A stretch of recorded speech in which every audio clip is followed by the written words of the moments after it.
Hi, and congratulations on your 2024 Nissan Rogue Platinum. This is a great vehicle with a ton of features. Nissan has really outdone themselves, especially integrating Google into this. We're going to go through everything that you get with this vehicle to help get you up to speed as fast as possible. But at the end, if you still have any questions at all, please don't hesitate to reach out. You can call, text, email, or stop into O'Regan's Nissan at 60 Baker Drive in Dartmouth, Nova Scotia. We're going to make sure that we get you up to speed as fast as possible so that you enjoy every aspect of this. Let's have a look at what you get. All right, we're going to start right here with this beautiful infotainment system. We've got all kinds of options here. Now, one of the things I am going to point out is our nav system. Hopefully your salesperson has set this all up properly. So our home button takes you to this screen here, our nav system. It's going to take me in here, and it's not going to look like this initially if your salesperson has not set this up.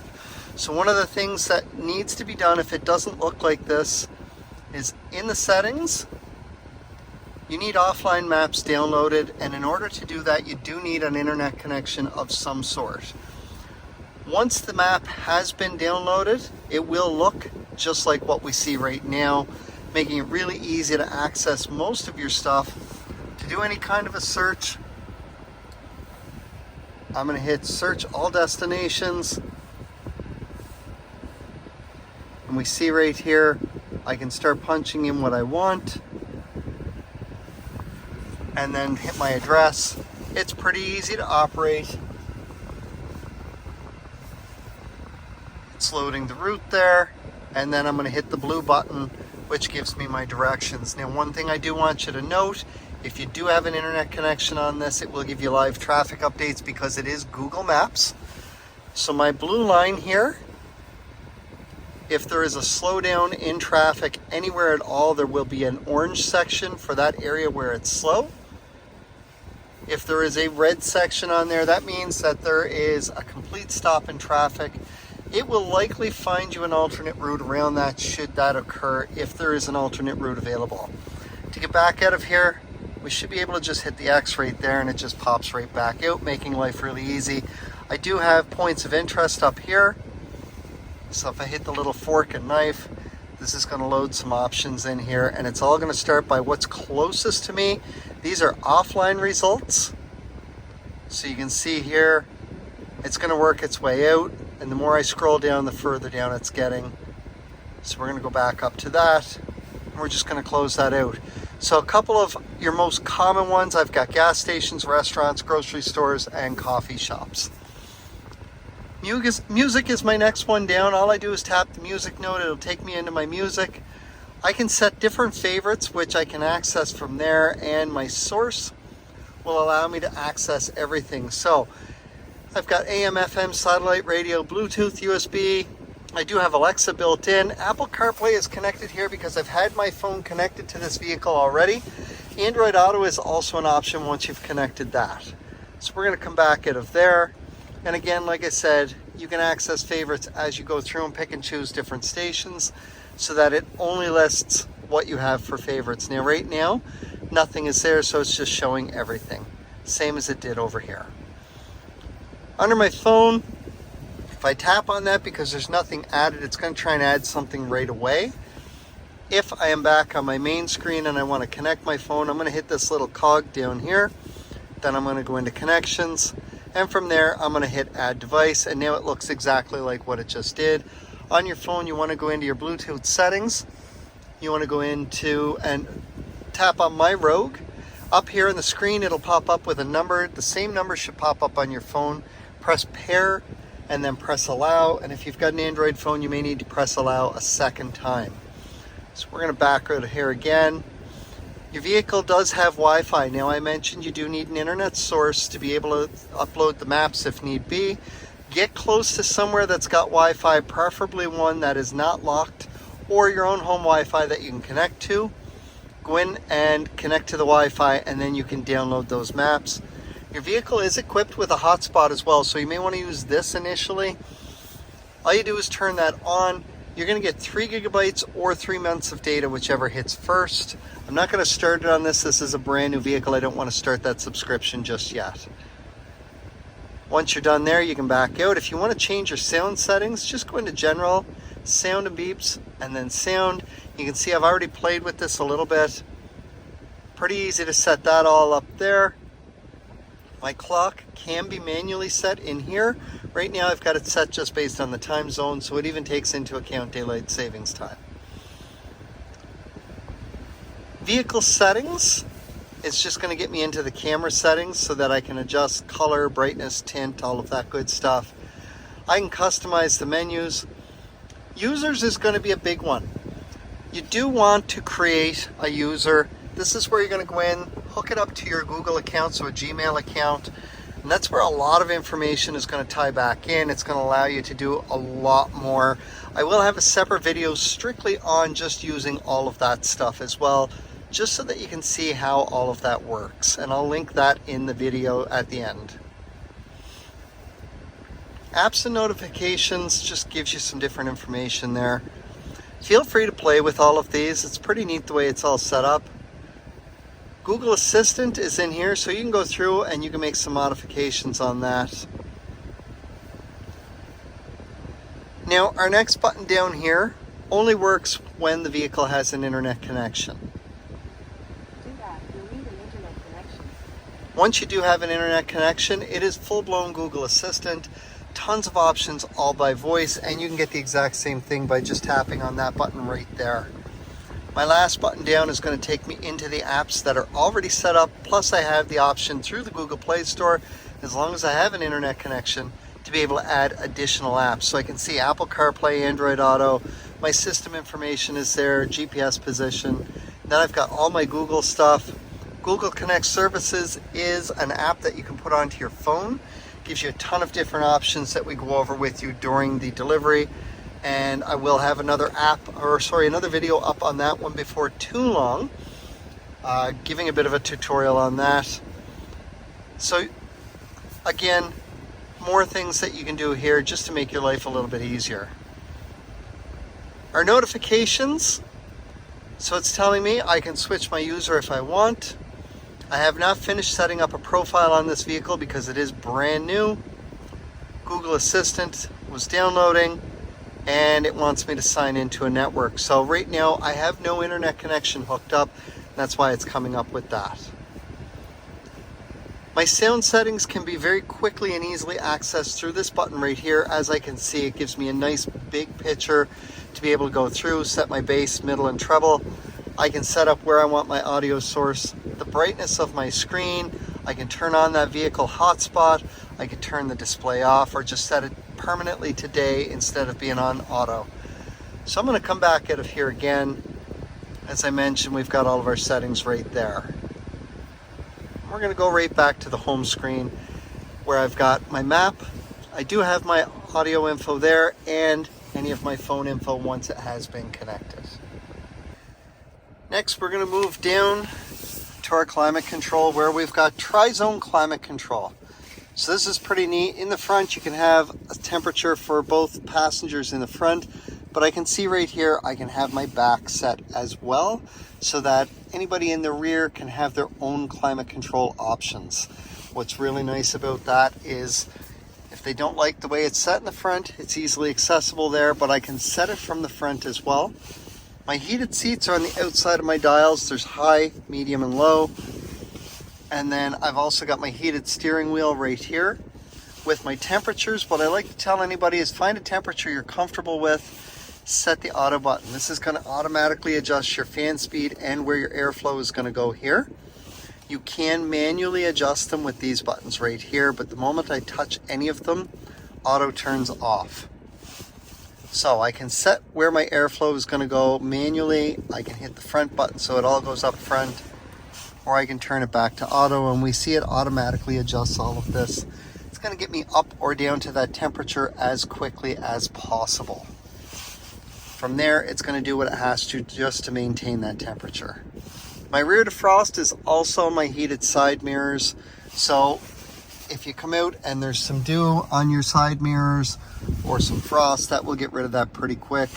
And then my AC is right there. When my AC is on, it should take care of everything, but if my AC is on, I do want to put it to recycled air. It will get it colder faster.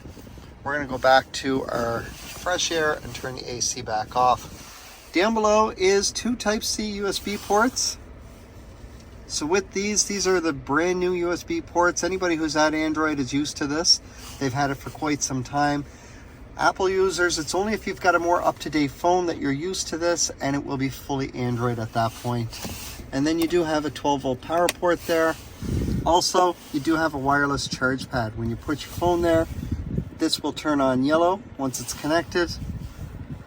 And then from there, if your phone hits the point that it's full, this will turn green. Our gear shift is a little different, not your traditional gear shift. Every time I move it, it's going to bounce back to this position here. So right now I'm in park. If I want reverse, I need to move up towards the reverse. For drive, I'm going to come down to drive. Reverse requires my thumb button to be squeezed in. So for this, I'm going to push all the way forward and let go. I can hear beeping. We'll go over that in a second. For drive, I'm going to come all the way down and let go. This always bounces back to this neutral position here, but it does show me here, as well as up on the dash here. For neutral, if I'm in drive, I want to go up to neutral, so I'm simply going to push up 1 click and hold. If I'm in reverse, I'm going to come down 1 click and hold. For park, you push the P, and if you're in park and want neutral, the easiest way is simply with your foot on the brake, push up and hold without pushing the side button there. That'll put you in neutral. Now, with our drive, we do see an M. So I'm going to pull down to drive, and we see we're in drive. If I pull down to drive a second time, I now see a number because there are paddle shifters on your steering wheel. So in the winter, if you were coming down a large hill and did not want to be picking up speed, you could set it at a certain gear. That's going to slow you down. Once you get down near the bottom, pull down to drive a third time and it puts you back into your normal drive mode. Now I say it's manual shifting, and you heard me say you could set the gear. It is a CVT for transmission, so it is simulated shifting, but it will react the same as if you're setting it on a set gear. Down below here is my parking brake. For this, in order to operate it, all I want to do is pull up on it. You see the light turns on here and on the bottom of the dash there. To disengage this, I do need my foot on the brake, and I'm going to push down, and then that will disengage it, and it disappears from up here as well. The other button here is my auto hold. Now for this, I am going to buckle up because it does not work when you're not buckled. I'm going to turn this on, and I'm going to put us in drive. And we see right down below here a little green circle with the letter A and the word hold. And because I'm in drive, I'm going to take my foot right off the brake altogether. I'm in drive, but I'm not moving. This is because my brake is held on with the auto hold. Now, if I touch the gas just a little bit, I'm going to see my little green A down there is going to turn white. But I am going to start to move. As soon as I fully apply the brake, it turns green again. And then if I press the P for park, because it was green, it automatically applies that parking brake for me. It's pretty neat the way it works. So I'm going to back us back up to where we had been. And again, fully green, put us back in park, and it turns the parking brake on once again. Our last thing here is going to be our drive mode selector. Now there are 5 options on here.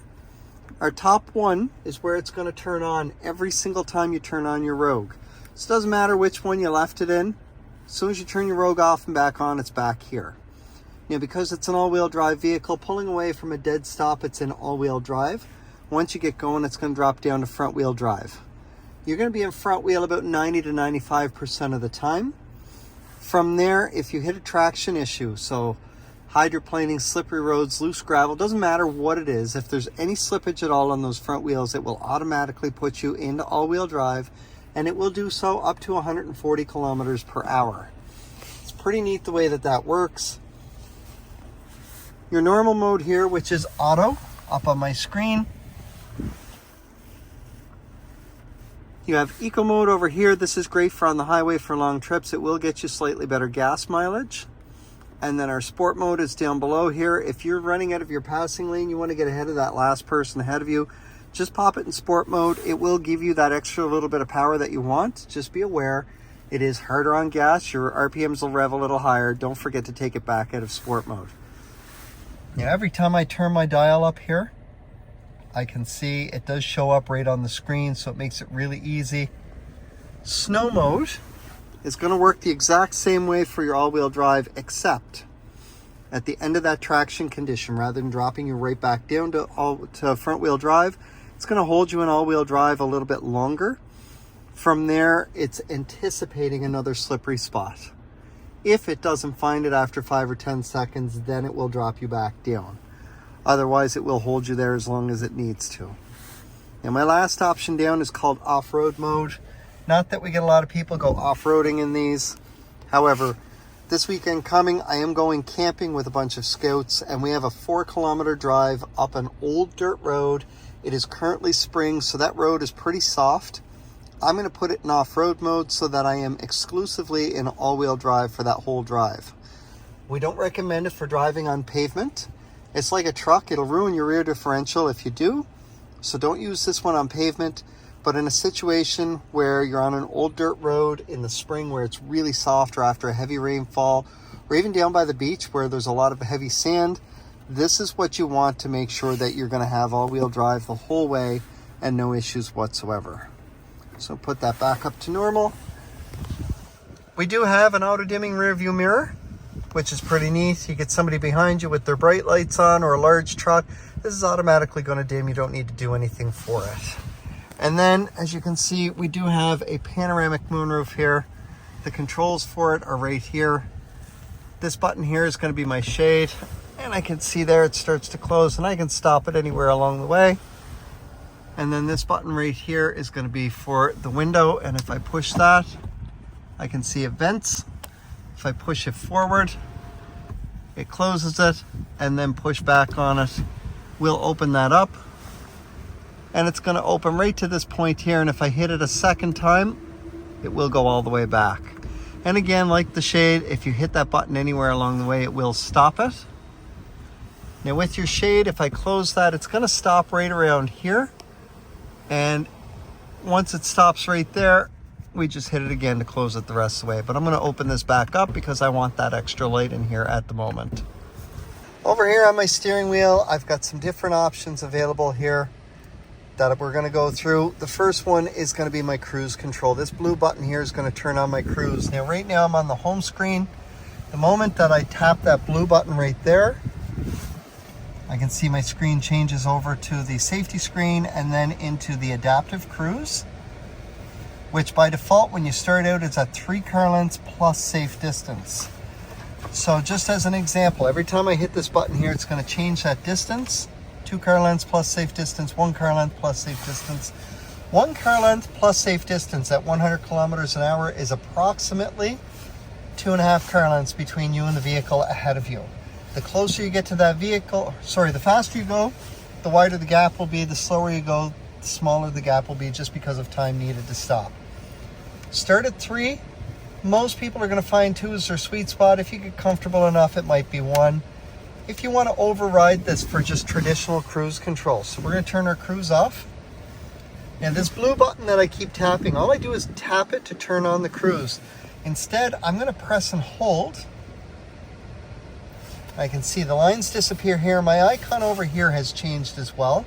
It's no longer a car with some lines underneath it. It's now just a dial. This is traditional cruise control. If you're in the winter and the sensor in the front of your vehicle gets covered over with snow or slush, and you get the little icon pops up, tells you that your safety features in the front have been disabled, so your emergency braking. It also means that your adaptive cruise has been disabled. Your options at that point are to pull over and clear it off, or just move over to traditional cruise like I just did there. The other options that we have on the steering wheel right here are going to be my phone. So this button here is going to answer a call or hang up. Well, this button here is going to allow me to make an outbound call. Now, when I tap that, I do get Google Assistant. To make an outbound call, as long as your phone is connected, it's pretty easy. You just tell it to call and then however the person is listed in your phone. With the navigation system previously, if you tried to do this to set your nav while you were driving, you could do it all by voice. You do need an internet connection for that. And I'll demonstrate that right now.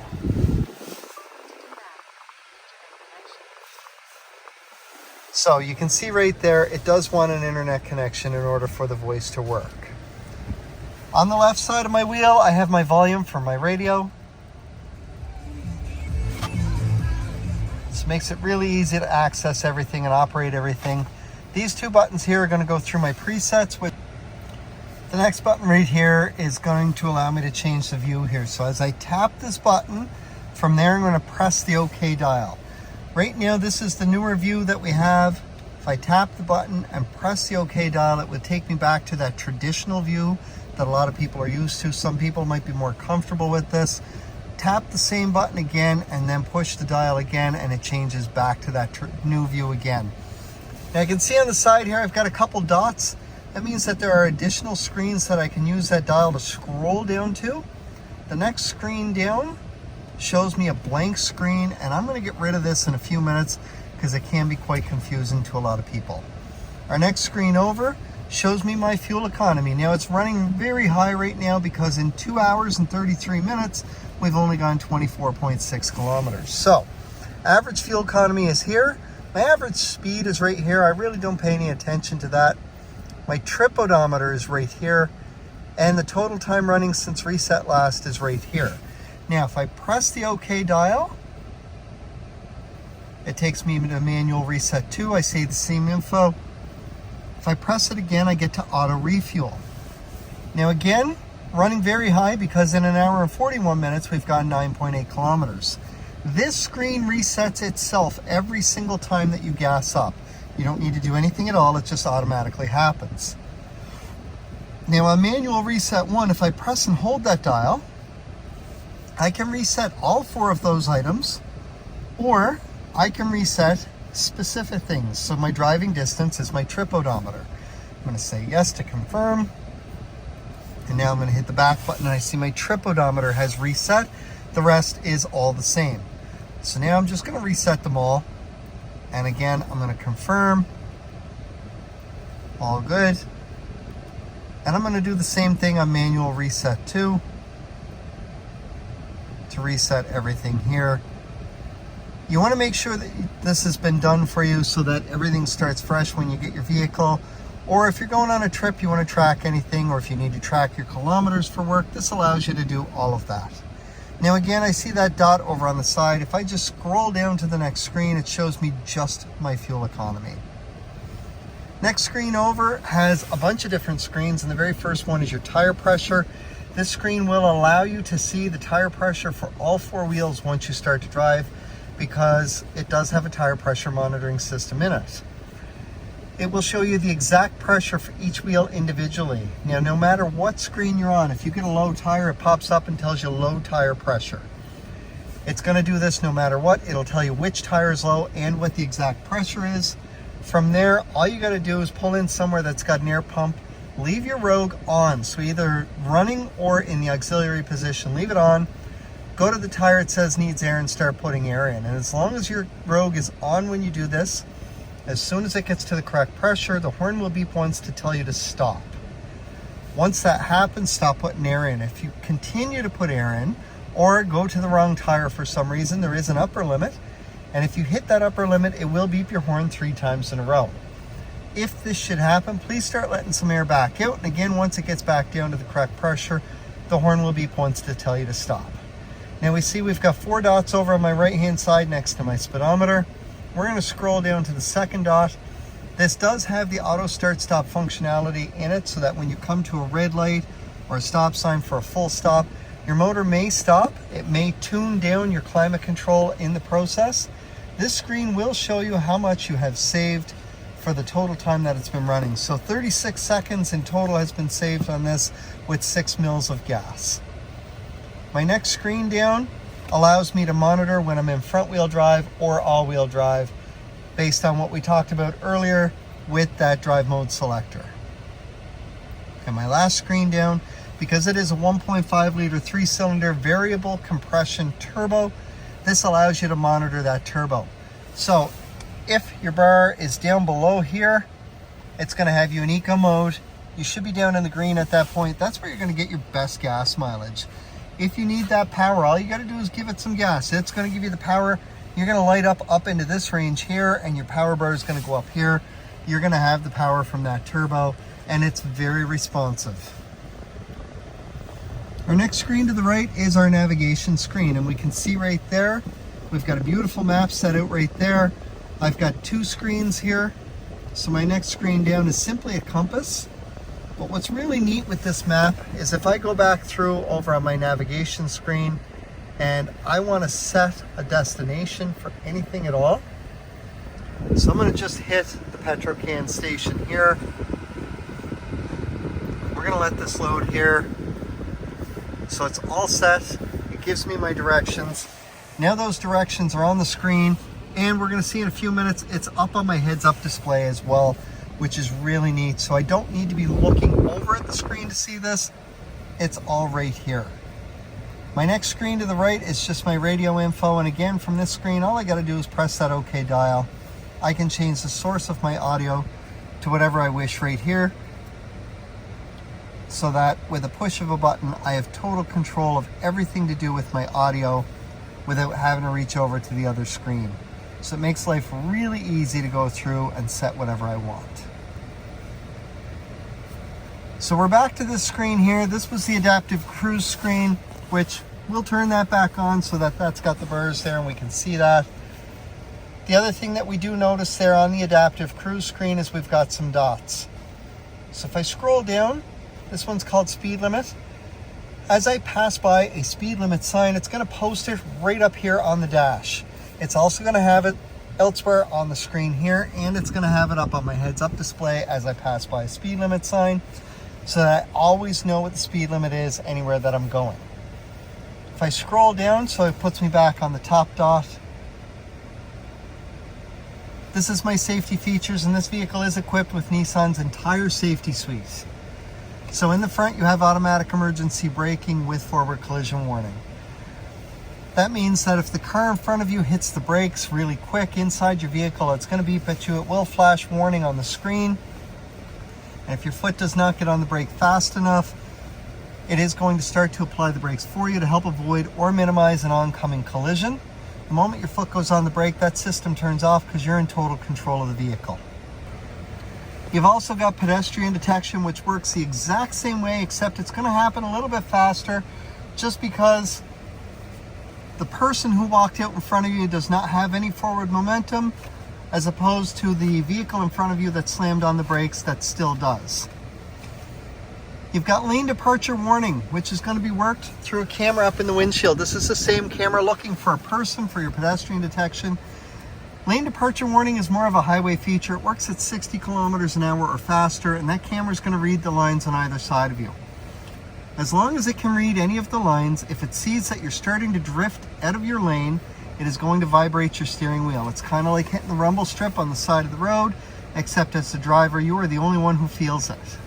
If you signal beforehand, nothing happens. It knows that you're automatically coming out of your lane. It doesn't do anything at all. Your blind spot indicators are out on the mirrors. You see those little triangles out there on each mirror. When there is a vehicle in your blind spot, doesn't matter how much of the vehicle is there. Could be just the tip of it, could be the whole thing, could be just the tail end. As long as part of a vehicle is in your blind spot, the triangle on that side of the vehicle will light up and stay lit up a dull orange if it is lit up. So if my driver's side is lit up, then while it's lit up, I signal to go left. That triangle out there is going to start to flash. Inside my Rogue here, it's going to beep at me, and it's trying to tell me, have a look over my shoulder. There is a vehicle in my blind spot. If I try and go anyway, it's going to pull me back into my lane. That is blind spot intervention. I have rear cross traffic detection for when I'm backing up. If there is a vehicle coming at me from either side within approximately 2 car lengths inside the vehicle, it will beep. And whichever side the vehicle is approaching from, the blind spot indicator on that side of the vehicle will be flashing to let me know. At that point, I can either watch my mirror or the backup camera, and I'll see it approach from that side. I've got rear sonar and rear emergency braking, which we saw earlier. So I'm going to put us in reverse here. My rear sonar is happening because this pole is within range. There are distance markers here. Once whatever's behind you gets within the distance markers, as you can hear, it does start to beep. The closer that gets, the faster the beeping is going to get. If it gets down near these red marks and I'm still backing up, it is going to fully apply the brakes. This is your rear emergency braking. It's not going to sound wonderful when it happens, but it works fantastic and stops you dead in your spot to make sure that there is no contact with anything at all. I can see over here I've also got my 360 camera, and if I push my camera button, I now have a view down both sides of the vehicle here, which is pretty neat. And if I'm parking next to a curb, I can just put that red line on the curb on whichever side that I'm on, and I'm going to be 6 inches from the curb. If I push my camera button again, I now have a view of just the back of the vehicle, so it's a little bit of a bigger view. And if you notice, each time I press it, these are all switching here as well. So I'm going to push this one more time, and it takes me back to the beginning here. I'm going to put us in park. Now, because I'm in park, and I can do this in drive as long as I am below 10 kilometers an hour pulling into a parking spot, instead of being out behind me, this is now out in front of me. So if I'm pulling into a parking spot, let's say at the grocery store, and the vehicle ahead of me is partway into my spot and I don't want to be sticking out, this allows me to get really close. This is my bumper across the bottom of the screen, so I can see exactly how close I'm getting to that vehicle to make sure I'm not touching anything. We see another option here with this 3D view. A little bit different, kind of gives me a full view all around it. You can see there's a whole lot of different camera angles that for any one of them, all I got to do is touch on it, and it kind of gives me what that angle looks like right there. And then my 3D view will give me a full moving view around the vehicle itself. So we're going to go into park, and we're going to turn this camera back off. That is your safety suite right there. The last thing that goes with it is high beam assist, meaning at nighttime when your lights are on, and I'm going to cover our light sensors to force the lights on here. And it's just too bright out for that to work. When your lights are on, it will show you an indicator that they are on. Once that has happened, you want to make sure that this little green bullet, or this little bullet that's up on your dash, as a green bullet as well. That means that your high beam assist is on. Your high beams are 100% automatic at that point. It makes life really easy. Your high beams turn on as they need to, they turn off as they need to. The little blue light that you're used to will pop up and off whenever it has to, and that just means your high beams are coming on and off. And then we're back where we started with the adaptive cruise. Our last screen over is going to be our settings. I do encourage you, don't be afraid to play with these. You cannot hurt anything, but we're going to come in and make sure that some stuff is already turned on. So, VDC is just your traction control. We're going to leave that alone. You're in an all-wheel drive vehicle with lots of options. We're going to come down to driver assist. Steering assist is that ProPilot system. It works with your adaptive cruise. It will help steer the vehicle with you. So on long drives or late night drives where you may not be as alert, this is a great feature because it will help keep you centered in your lane without you having to do a whole lot. My lane assist, I'm going to go in to make sure both of those are on. Same thing for my blind spot assist. I want both of those on as well. The emergency assist stuff comes on every single time that you turn on the vehicle. Traffic sign assist is that speed limit sign that we talked about. The adjust speed by route, we want that on. However, we want it set to manual. And the reason for that is if I set it for auto, every single time I pass by a speed limit sign, it's going to automatically readjust my speed if my cruise is set. When it's set for manual, it will pop up on the heads-up display and tell you that it's picked up a new speed and ask if you want to set it. And all you do is tap your set button to do that. The rest of this is good. It's all turned on. We're going to come down to oh, your heads up display, you can adjust that. Right now you can adjust the brightness, the height, the rotation, all kinds of options that you can do with that. I want to come all the way down to the vehicle settings, and I'm going to change my locking. Now there's some new options on this. By default, Nissan vehicles will automatically unlock when the vehicle gets turned off.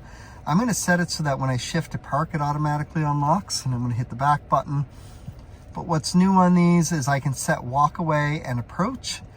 When I do that, it turns off the selective unlock, but now as I approach the vehicle and get within 3 feet of the door that I'm going to, it will unlock the vehicle. Once all the doors are closed and I start walking away, it will lock it automatically. You can do either one of those individually, or if I want to go back up and set the selective unlock, it turns off the approach. This just means that pushing the button on one of the handles once unlocks just the door that I'm at. Pushing it a second time unlocks the whole thing. As we come out, we want to make sure that all of this is set on with our wipers. So now we're kind of going to come right out of there. My maintenance, I want to set my oil and filter for 8,000 kilometers. Now what we're going to notice on the oil control system is by default it starts out at 12,000. In a perfect world, it would be every 12,000 kilometers that you do your oil. Your regular maintenance is every 8,000 kilometers or every 6 months. Because of that oil control system, and it's going to tick down a little bit faster because if you live in extreme conditions, which we do here in Nova Scotia, a lot of short trips in plus 20 or above, or minus 10 or below, and those are Celsius, it will be harder on your oil, at which point you are going to see it tick down a little bit faster, which is why I say it's going to pop up before you get to 12,000, but it will tell you when you're due for oil. Last thing I want to do is customize my display for the main menu. I want to turn off that blank screen, and that leaves me everything else that I want on. So that's all the rest of those screens that we went through. This is the really neat thing, is you get to control all of this, but I do tend to leave all of these on except that blank screen. So when I come back out of here, and I said don't be afraid to play with anything, at the very bottom there is a factory reset, so you cannot mess it up. On the left side of my dash are a few buttons. This is just my dash brightness, especially at night. That auto start stop motor that we talked about, you can turn that off. You do need to disable it every time you turn the vehicle off. This button here will open or close my rear hatch as long as I am in park. So if I'm in here and somebody needed something out of the back, I could push that to open it or close it. This is my steering assist. That's my ProPilot, which right now is on. If I push it, it tells me that it's off. It will not come back on again until I push that button. Now it's back on. This button here is going to turn on and off my heads-up display. So I can see it disappeared up there. We're going to watch right up in this area up here, and it's going to pop back up. So I can see, and it's a little hard to see at the moment. There we get a better look. It's got a speedometer on the right-hand side. As I pass by a speed limit sign, it will post that with it. In the middle is my cruise information. So this is my adaptive cruise, and again, I can see changing the bars up there, 1, 2, and 3, and below that, it will set my speed for me. It'll show me what my speed is set for. On the left side, I can see an arrow up there, and that tells me I need to go straight ahead for my navigation. It's the exact same thing that I see down here. So it's just giving me my directions for my navigation, so I don't even need to look down to be able to see it. It's very, very good information up there. Lots of really good stuff to make sure life is made simple. Again, if you find it distracting, just push that button down below and it all disappears like so. Your vehicle is equipped with memory seats. So I can see here I've got seat 1, seat 2. Essentially, you want to get your seat where you want it, as well as your side mirrors.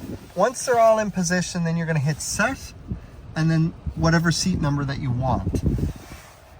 What's really neat about that is that you can go through the settings in here with your users, and as you set up your users, it will allow you to set it up to attach to a specific key fob as well. So key fob 1 will set in with seat 1, key fob 2 with seat 2, and then if you use your key fob to lock or unlock your vehicle, or you start it with that key fob inside, it will go back to whatever setting it's at.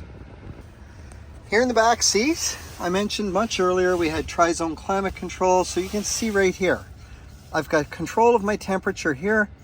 It's set for low and it tells me it's synced with the front. I can change that to whatever I want back here so that it is no longer synced up front. And we can see that up there where the front two people are low, but the back seat is set for 19.5, which is what I've got set here. I've also got heated seats with high, medium, and low for my two outermost seats, not the middle one. And then I've got a couple of Type-C USB ports here. Those are used strictly for charging purposes, where the ones in the front will interact with the vehicle for Apple CarPlay or Android Auto or a thumb drive full of music. All right, we're at the back of the Rogue here, and now I've got the key. I'm going to put this right in my pocket because on this, we do have a power liftgate with kick motion activation. This is really neat because it allows me to open or close this with my hands full as long as I've got the key on me. Nice storage area here in the back, which we can see. What's really neat is these handles, which will drop those seats automatically. So one on each side. If my hands are full, I've got something large I need to put in, I don't need to worry about going around the sides. It just automatically does it. Up here, I've got my buttons. This will open or this will close my hatch for me, but this button here, if I hit it, locks it and closes the hatch. So it locks the whole vehicle in the process. But as we saw earlier, I can just give a little kick and that will open or close that hatch as well. The last thing I want to go over here is the key fob. So with your key fob, there is a panic button on the bottom. We have a button to open or close that power liftgate on the back. Unlock, lock. To work your remote start from the key fob, you simply press lock, lock, press and hold the top button for 5 full seconds. It will start your vehicle from up to 200 feet away. From there, it's going to run for up to 10 minutes. If you don't get in and engage your vehicle within 10 minutes, it will turn back off. And to engage it, you still need to put your foot on the brake and press the start button. The exact same thing that you do to start it, it will tell you that right up here on the dash. If, for whatever reason, you're not going to make it out within that 10 minutes, and you know this within the last minute or two, simply do the exact same thing again, and it will reset that timer to give you 10 additional minutes. You can only do this once before you have to get in and engage the vehicle. So you can remote start twice without ever getting in, or once with one extension. After that, it will not allow you to remote start your vehicle until you get in, turn it on, and get up to 30 kilometers an hour to reset that system. Now, because it is a key fob, there is a battery inside of this. That battery is usually good for 2 to 4 years. With that, your very first indication that your battery is getting low is you're going to hop in, put your foot on the brake, hit your start button, and up here it's going to pop up and say incorrect key ID. Just let that message go away, do it again, it should start. Time to think about changing your battery at this point. You know, sometimes life gets in the way and we just don't get to it right away. If you hit the point that your key fob is unresponsive, it's not unlocking the vehicle, on the back there is a little switch that if I move it over, there is a key for the driver's side door. There is no key for the ignition. So once you get in, with your foot on the brake, use your key fob to push your start button in. It will still start even though the key fob is dead. To switch your battery, you can either take it to your local Nissan dealership or take that key out, get a small flathead either in right there or there, give it a twist, and this will pop open. The battery inside is a CR2032. It's marked on the battery and it's marked on the inside of the housing. Once you put it in, put your key back in place after it's clipped back together. Now, what you will see is a tiny little indicator right here. When you push it, you want it to blink like that. If it doesn't blink, it means that your battery may be upside down or you've got a bad battery. You may need to pop this back open, flip your battery over, try it again. If it still doesn't, it could be a bad battery. If you put a second battery in, you're still having issues, you may need to take it back to the Nissan dealership and have them test it out for you.